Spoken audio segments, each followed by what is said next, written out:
Edwin Wold here from Can-Am Business Coaching, presenting to you on the coursework for my Business Growth Series.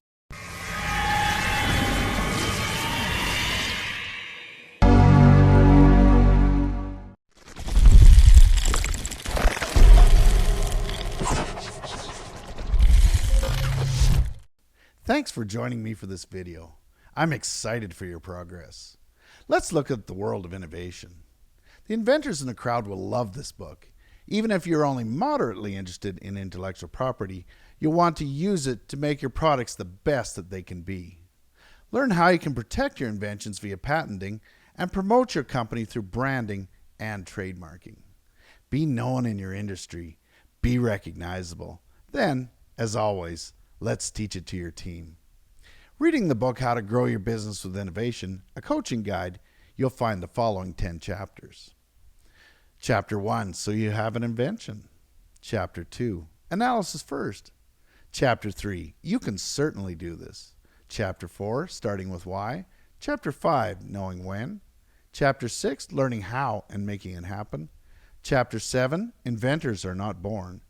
Chapter 8, the road to success with innovation. Chapter 9, the next level. And Chapter 10, rolling up your sleeves. I've also included a bonus section on prototyping.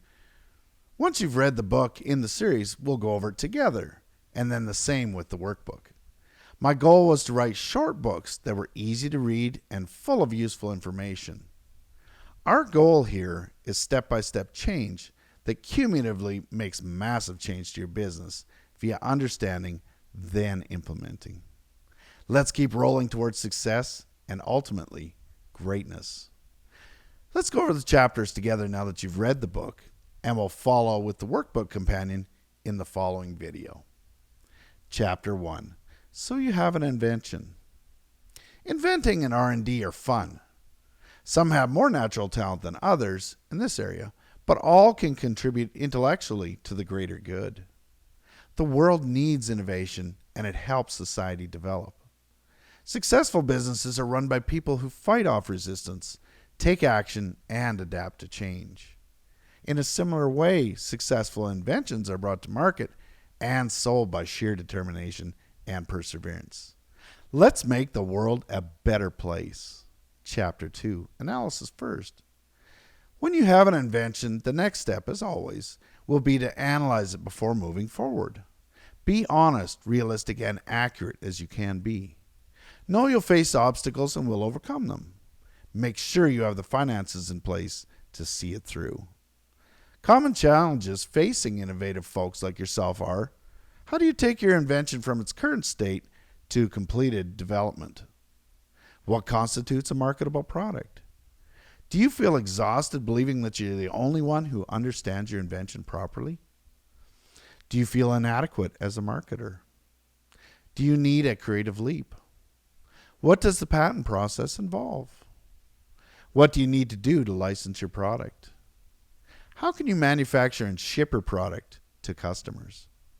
Chapter 3, you can certainly do this. Mentally prepare yourself for success. With a mindset demanding absolute success, it is simply a matter of working through the steps and implementing what you learn as you go. Just do it. How to start? Let's keep it simple. Be positive. Be intent on being a successful innovator from the beginning. Build a firm foundation. Believe in your invention. Have unbiased approval. Be passionate about what you do. Be humble. Be open-minded to continuous learning and ways to improve. Be intent on making your dreams reality. Live life to your fullest. Chapter 4, starting with why. Start with your why again. Eric Thomas was quoted as saying, "When you find your why, you will find a way to make it happen." Being an inventor or running a business concentrated on producing novel products is so much more enjoyable when you love what you do.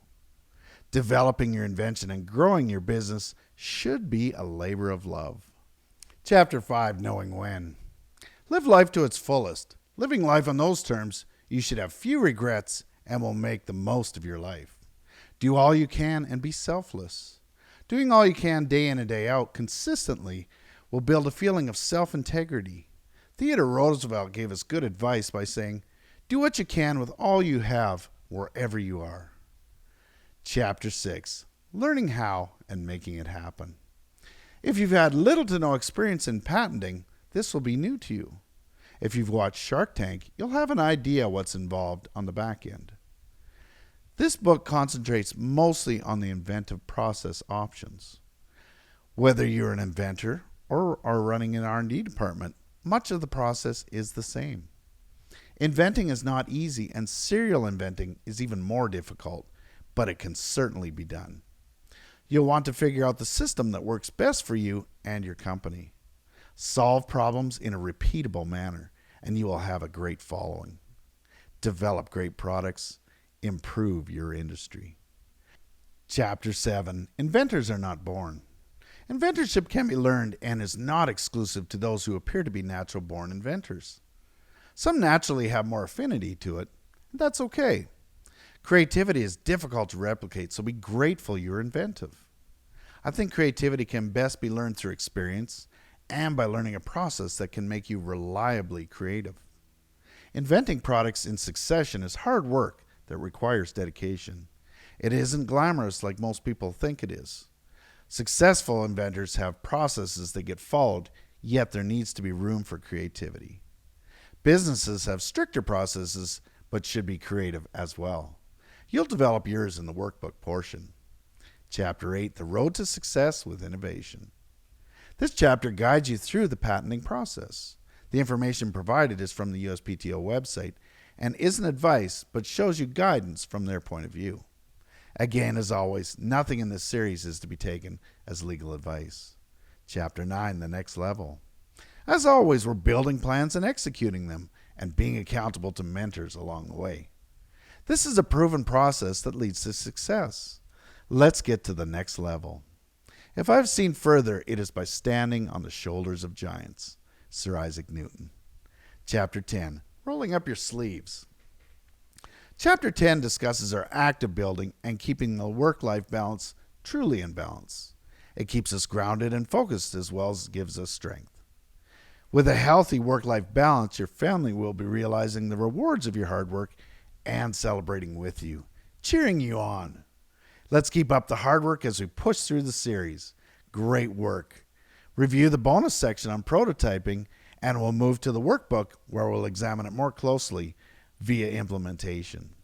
I'm happy to answer questions. ed@canambusinesscoaching.com. Thanks for watching. We'll see you in the next lesson, and remember, the sky's the limit.